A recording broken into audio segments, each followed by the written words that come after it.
Today we've got a couple stories, so just sit back, relax, and I'll just do the talking. First up, is it wrong that I, 25 male, have decided that I don't want to try dating again until my early to mid 30s? So to start without spilling my guts on here, because there's a lot that's happened to make this decision. As of a month ago, I got divorced after repeatedly being cheated on by my wife, both virtually and in person. We were together for a total of 7 years, married for barely a year. During this relationship, my self-esteem has plummeted. What brought me to this decision is that I don't really have much experience sexually or dating. I've only ever dated 2 people and slept with. After my recent divorce and how low they brought me, I feel like I can't trust another person. I'm going to therapy at the moment, have been since this all started over the summer when I found out that she was initially cheating on me and wanted to try and fix our marriage. During the last 2 years of our marriage, I wasn't able to sleep in my bed. I work overnights and snore a lot, so she made me sleep on the couch. When we did have intimacy, I could never get into it mentally and had trouble climaxing, so she would get mad at me sometimes, even yell at me about it. Other times, when I would try and get into it and feel her up, she would get mad and say how I should know she has body issues and can't touch her, i.e. hands around her waist or grabbing her chest. I was compared to other guys fairly often and told that other men would be more appreciative of a woman who would have sex with him as much as she wants. That led to conversations of ending the relationship, but we both said we loved each other too much to leave. Now to come to the summer, she goes to get tested for STDs, didn't think anything of it until she came out and said that she came back positive on the quick test for HIV. That's when everything came out and I found out about her other partners and what she was doing when I was at work. Agreed to see a therapist and work it out. Come to a little over a month ago and she admits to me that she was lying about not still seeing other people and was lying during the therapy too. Now that the divorce is over, she's dating one of the guys she cheated on me with, and I feel like I can't be in a relationship. In conclusion, is it okay for me to not want to date or try and have another relationship to my early to mid 30s? Right now, I'm just kind of doing me, going to work and trying to make friends since I didn't really have any before this marriage ended. Part of me feels like even if the one came along now or in the next few years, I would easily turn them down. A few of my coworkers have been trying to push for me to try and date, even with helping me get started again, but I kind of shut down and reject the idea right now. I don't want to be hurt like I was and just be with my cat doing things I want or trying to figure out who I am now. But wait, there's an update. Well, I'm back here again, but with some better news this time. First, a recap. I, around May or June of this year, posted my wife coming to me and telling me about 5 affairs she had had. The reason she told me was because she went to get tested for STDs and had to tell me her quick test came back positive for HIV. We tried to make it work because she seemed very remorseful for what she did, so we went to therapy. During this time, I tried really hard to trust her again. That never happened, and turned out she was still sexting people behind my back, even some people we met not even 2 weeks before we finally got a divorce. Now for the update. As of November, our marriage was officially dissolved. But after everything has been finished, was a clean divorce, I still feel broken. I hardly can go in my bedroom anymore and have been diagnosed with major depression. I don't feel I can ever trust anyone again, and even after I went and got tested for HIV and came back negative, I'm still really worried that I can have it, since we did have unprotected sex a fair amount close to before she tested positive. I honestly feel like I am not worth being loved.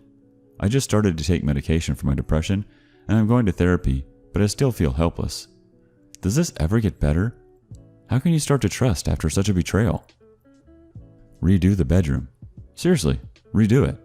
Paint the walls, change the carpet if you have to. No carpet? Get a soft one and lay it down over the wood. New photos on the wall, switch it up, anything else that is on them as well. Rearrange your dressers, end tables and such.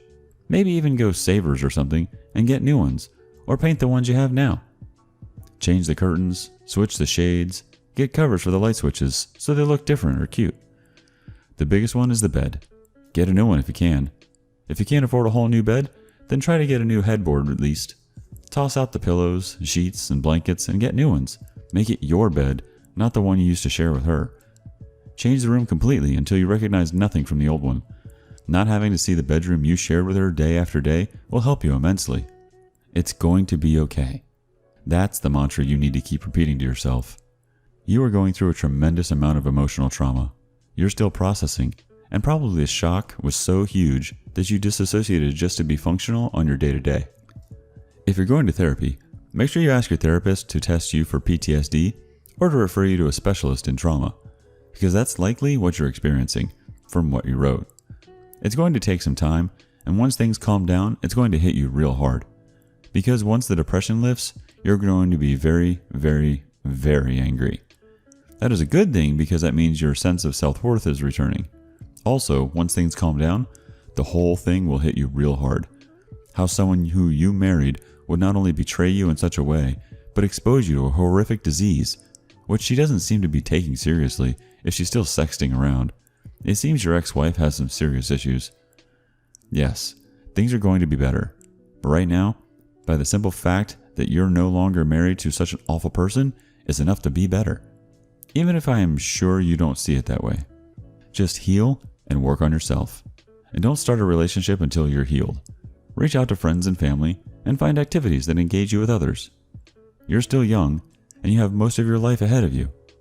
You're going to be okay. In a few years, this will be a story you will laugh at. And the person you married will be at the bottom of a really funny joke. The important thing is that you don't have HIV, which should have shown by then. Alright, and here's the second story. Titled, When is D-Day Really? Me, 37 male, and my wife, 37 female, have been married for 12 years, together for 16. We met in college. We have a 6-year-old. We've been saving since forever, and we bought our first house last year. Things have been rocky, but we've managed to have a long-lasting relationship. I don't even know what to call D-Day at this point. The truth is so muddled. Is it the first time I found out something was going on months ago? Is it last week? Last night? Or maybe it's today? Maybe D-Day was last year. It started the way these things always start. My wife was up late on her phone texting someone. Maybe it was family, maybe it was friends, but it felt off. She had been very protective and secretive of her phone, but I had an opportunity and I took it while she was in the shower. She had been flirting semi-brazenly with her coworker, Jack Harkness. I don't know how else to describe it. You could tell it was a new friendship, but she was being bold. Much bolder than I'm used to from her, and a little sexual. I confronted her about it. She said she didn't think she did anything wrong. It was just a coworker. She was mad at me for snooping. A week later, as she's getting ready in the morning, she leaves her phone on the nightstand locked. But a notification pops up from Jack at 5 in the morning. I don't want to wake up my son, so I don't confront her. I suck at confrontation anyways. I talked to my therapist about it that afternoon. He says I need to confront her about it and ask her what's going on. Ask her to see her phone. And I do. She gets home. I ask her to see her phone. She says no. She has a right to privacy. I ask her if she's been talking to him. She says he's messaged her maybe 2 or 3 times. I insist on seeing it. She tells me I'm imagining things and I need to get help to get over this. I tell her that's fine. I will seek help for this after I see her phone. Finally, she relents. 2 or 3 times is 50 to 100 messages over the last 2 weeks. But they seem innocuous enough. But still, she lied about them. We go to counseling. Again, we had gone previously when our child was first born for about 6 months. Our counselor laid out a plan for reconciliation, but required her to cut communication with him and a commitment to take divorce off the table from me. My wife says she doesn't like our counselor anymore. We never go back again. Maybe D-Day was last week. My wife is texting all morning with her friends. I see her pin to unlock her phone. At this point, I'm still suspicious, and it's eating me up. I get 30 seconds of time where she leaves her phone out of sight and I unlock it. Just enough time to see she's texting him again, but the name has been changed. Now it's Harkness J. I don't get a chance to see the messages. I talk to her. I ask her if she's still talking with Jack. She is, she says, but there's nothing there. He's just a friend, and I never asked her not to talk to him. She said she needed to talk to him because they work together. I don't ask to see the text messages. She doesn't offer. At this point, does it matter? Would it help? Maybe D-Day was last night. All day yesterday, she was in a mood. Upset, anxious, avoiding me. Last night, while she's asleep, I take her phone from the nightstand. My heart is racing. What if she wakes up? Why am I snooping? What will I find? I feel shame and anxiety. I enter the PIN. Incorrect. Too few digits this time. Her new PIN is longer. Well, frick. At this point, I decide to sleep on the couch. She wakes up and comes downstairs. Asks me if everything's okay. I tell her I have a headache, which is true at this point, and I'm feeling nauseous. Also true. She asks me if I have a fever, if I have COVID. I assure her I don't. Just a sinus headache. She asks me to come up to bed and asks me to tell her what's wrong. I tell her I think she's having an affair. She says she would never do that. She asks if this is about that other guy. I ask her why she flirts with him. She says because it's fun. That's where it ends. My headache gets the best of me, and I tell her I want to sleep. I guess today is D-Day. I'm so tired. Emotionally and physically, I'm tired of the leaky faucet of trickle truth. I'm tired of the cell phone nuclear football. I'm tired of being paranoid and knowing I'm always just half right and coming away feeling like a butthole. I don't know what to say when she gets home. I'm terrible at confrontation. I just want to end this nightmare. At the moment, she's having her cake and eating it. She's got you at home to share living costs and chores, and him for excitement. You know that she's having an emotional affair, and sorry to say that affairs with coworkers are usually physical. She's been stepping out with him for a year. This can't continue. Prepare for an exit strategy and seek legal advice. This situation isn't going to sort itself out, and it's time for you to do some things which you will need to be strong to see through. Line up a support network, bolt holes for when it gets too bad, secure important documents and sentimentals where she can't get to them, and cancel anything which you have joint access to that could generate debt. Take the time you need to get proper plans in place, but don't procrastinate. Gather evidence, screenshot her phone, and share it with a fair partner's partner and their work. Prepare yourself mentally for this. After a year of EA, there will be things on that phone that even though you know are bad, will be worse than you expect and will shake you to the core. Then separate and take some time to decide what you want to do based on your feelings and her actions. Don't be passive during this time though. Keep legal etc. moving and be seen to be serious. Update 1. I sat my wife down and explained to her that at this point, I'm ready to move on and I want a divorce. She told me that this thing with her coworker was nothing, and this is a ridiculous thing to want a divorce over. She offered to show me the text messages between them, and I accepted, but I was skeptical. It's so easy now to delete messages if they aren't actual SMS messages sent from the carrier, and these were not. The messages I saw were tame, but still not appropriate. She messaged him repeatedly. He flirted relentlessly over innocuous things. At one point on Thanksgiving Day, she said, "The turkey's in the oven," and he replied, "That's so hot." Another time, a week ago, she texted him around bedtime saying that she was going to have another drink because it had been a long day for her, and he replied, "I am so turned on right now." I'm frustrated because I feel like I'm in a weird limbo right now. There's definitely proof of inappropriate behaviors there. She's been hiding this relationship, gaslighting me, but what I've seen isn't necessarily a smoking gun. The texts are inappropriate, but not conclusively sexual, and also don't make sense in context, unless he's just a weird pervert. There was nothing explicit from her end, and she definitely wasn't flirting back, but also wasn't unreceptive to his advances. She begged me to reconsider, and I said no. She begged me again to reconsider, and again I said no. I was firm. She begged me a dozen times. She finally asked me for just 2 counseling sessions. At this point, I relented. I said, "Fine, just a couple sessions. If I'm not convinced that we can make it work, I'm ending things though." Update 2. As I mentioned in my last post, my wife asked me to reconsider and go to marriage counseling. I agreed, but only because I needed to buy some time to think about what my next steps should be. I've been active on this sub, trying to be supportive of others while also sorting out my own thoughts. My wife has continued to pretend like nothing is really wrong. She's been very affectionate towards me, wanting to kiss and cuddle constantly. She's frustrated when I decline. When we argue about the issue, and she asks if I think she's cheating on me, and I said yes, she said she was insulted, and she doesn't understand why I can't trust her. Because she lied, because she admitted to deleting some of their text messages, because she's treating the privacy of this friendship as something sacred.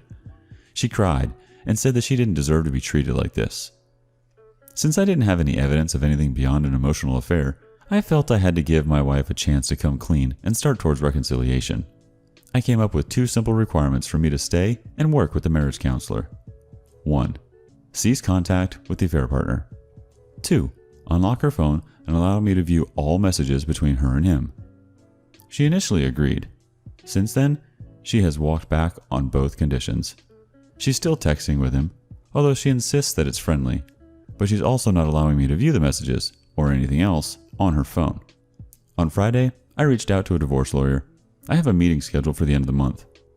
I was hoping to get an opportunity to gather evidence of something more than just flirty text messages. I live in an at-fault state, so that would be helpful for me during the separation. I'm debating discussing it with the affair partner's spouse.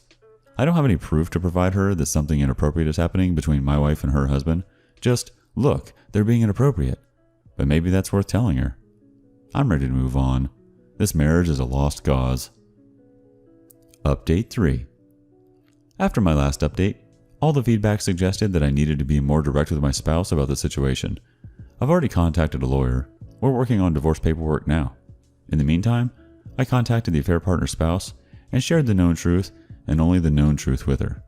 I wanted to allow her to draw her own conclusions, and I did not want to open myself up to a potential lawsuit from the affair partner for slander.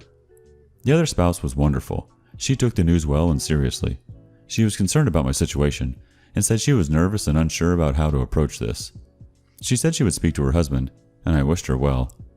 Obviously, my wife found out, and she was livid. She accused me of ruining their marriage, destroying her friendship, and threatening her job. After that, she told me that she doesn't even recognize me anymore and that she's seriously worried about my mental health right now. I've been very calm through this whole process. I have been practicing the divorce 180. I told her that I feel fine, and I understand she's upset, but there's nothing more to talk about this. I did what I did, and I can't change the past. Not that I want to. She's come home from work sobbing, saying that there are rumors going around at work. She blames me for that, even though I haven't discussed this with anyone at her job. If there are rumors, they're coming from the affair partner. She should be angry with him. She also told me that she spoke with the affair partner, and that they're going to reconcile their marriage and be alright. She asked me to no longer speak to the spouse. Now that we're fully on board the divorce chain, she's become petty and vindictive. She calls me an a-hole. She's called me lazy, apathetic, and a liar. She tells me she's the only one who really cared in the marriage, and that she feels like I'm a monster for breaking up a affair partner's marriage, which contradicts her earlier claim. At this point, the affair partner's spouse had sent me one final note. If I had seen what you saw, I would have told you as well. You don't need to apologize for anything. I've decided to save these messages to provide to my divorce lawyer. All in all, I feel like I'm handling this really well. She's really showing her true colors and making this so much easier for me. But the divorce process will likely be very rough. She's trying to manipulate me and gaslight me. She's trying to paint me as a horrible person, and I'm responding with patience and perspicacity, and that's really deflating her ego balloon. The more she does this, the better I feel about pursuing a divorce. All the energy I spent towards trying to make her happy by doing the impossible is instead going towards my relationship with my son, which has grown by leaps and bounds. I'm tired mentally. I'm completely exhausted by all of the lies and denials. I'm not looking forward to a holiday season spent with a bitter spouse, but this too shall pass. Final update. Here are the basics. 37 male, 37 female. Married for 12 years. Together for 16. We have one child who is 6 years old. We bought a house 2 years ago. Stupidly, I took out money from my 401k to pay for the down payment. We both work. We're both professionals in our fields. We both get paid good money. We have almost no savings, just what I can squirrel away. I pay all the bills. Rent, utilities, car insurance, 529 plan. Wife pays for groceries and health insurance. Right now, we're kind of in limbo. Due to everything, I guess. We're waiting until the holidays are over to change the living situation. I'm doing better by the day. My wife is not. She's frequently tried to ask me to reconsider the divorce while frequently telling me it's my fault. That's been the hardest part. Between trying to stay firm about my decision and her blaming me, it's been really difficult. I don't have much of a social circle right now. I am seeing a therapist. I would like the process to be as painless as possible. I know that's a relative term. I think I can afford the house on my own, but money would be tight. I've considered selling, but there's some costly repairs that would need to be done in a short term to make the place ready to sell. New roof is a big one. It's a 20-year roof and it's 20 years old. My wife wants to consider a cohabitation divorce where we are legally separated, possibly divorced or not, but living together to raise our son in our house. I'm not thrilled about this. I think the suffering, what has happened and what you are going through, is very great. Being in limbo, it is cruel. As advice, I would tell you that you will talk to the affair partner's wife. Maybe she has more information than you, or she can check the affair partner's phone number without deleting the messages. The other important thing, try to be totally indifferent with your wife. Change your room and dedicate yourself only to your son. Go out with him. Enjoy with him. Do not sit down to talk with her. If she asks you, tell her that if she is not going to do 100% honestly, it is not worth talking about. Tell her that you will have given her the opportunity for that, and if she loved you as you love her, this would not be happening. Tell her to continue with her life, and she will not have to hide as she does now. Tell her that the only thing you wanted with her was to be immensely happy. It hurts that she did not want it. A hug, brother, and everything goes super well for you. You're a good man and an excellent father. I know you will find someone who will make you immensely happy. It may have only been an emotional affair, but you'll never know. The affair partner's wife can dig a confession out of her husband and get evidence that would be helpful in divorce, since you're in an at-fault state. Might be worth it to see if there's anything she can get her hands on, since guys are worse at covering things up than women are. He most likely has photos or videos, if they ever got physical, on the phone. Either way, it can't hurt to ask. If she does get a confession out of him, you can talk to your lawyer about using him as a witness. I don't think you can use the affair partner's wife, as that would be hearsay. For the lawyer, ask about costs and see if you can cut the deal, if the divorce is uncontested, for a fixed rate. Also, ask about charging. Do they charge in 15-minute chunks or 5 minutes? Realize that every time you call the lawyer after you hire him, you are paying, and you need to know how long you can talk without going over the minimum, and that you can talk up to the minimum to maximize his advice. You'll even pay every time you talk to his assistant at a reduced rate, so be aware of that. Also, ask about the time frames and how the process usually works. The courts usually make actually getting a decision from the judge very difficult and try to force you into mediation, so ask about that and see if there's a way you can cut costs by doing things yourself. Good luck.